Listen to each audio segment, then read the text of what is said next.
Hello and welcome to another episode of UHD Biology for Bio 1102.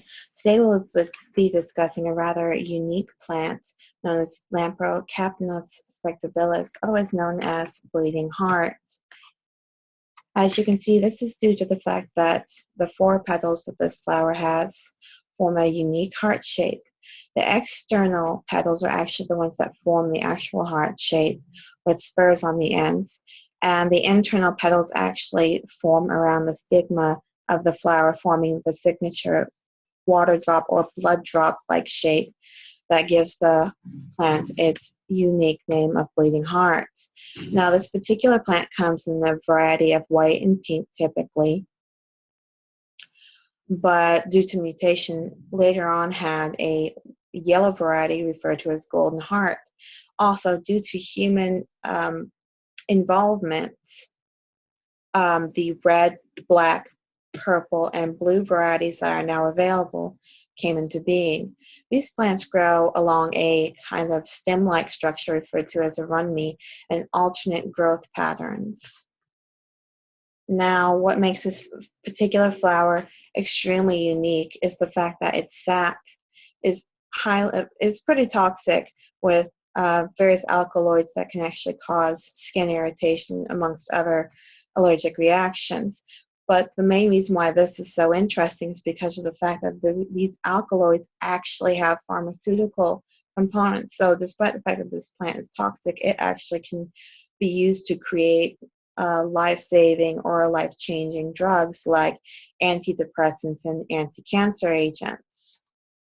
This plant is actually a common garden plant throughout most of the world. However, due to the fact that it does have pharmaceutical components that could be used, it has been put on a recommended threatened plant list. Now, this particular plant actually originated in Siberia, parts of northern China, and Korea. But as you can see, it has been distributed throughout various sections of the world. It originally was distributed throughout Europe and Britain, but later traveled to portions of the US.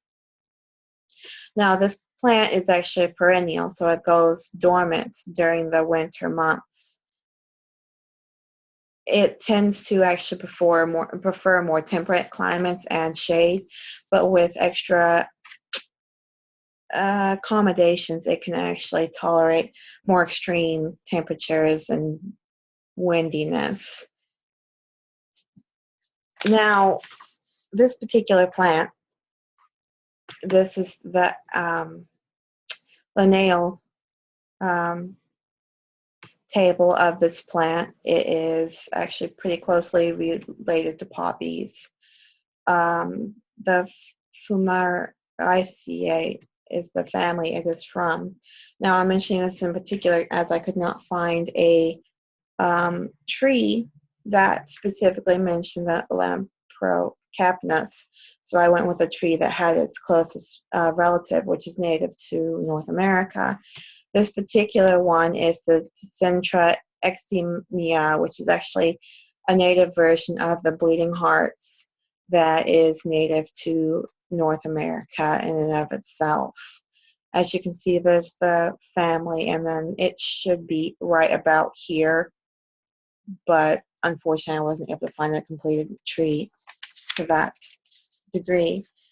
Now, this particular plant is an autotrophic organism that garners its nutrition through photosynthesis. To maintain proper health, it needs proper fertilization, the soil must be drained properly, and it needs phosphorus and possibly nitrates. Lamprocamphus are incapable of self-fertilization, so all fertilization is primarily provided by bees and other insects. And the seeds themselves are dispersed by ants due to lysosomes that are on the seeds, which are fatty structures that attract the ants. Now, obviously, they go into hibernation during the winter months. And this concludes my video.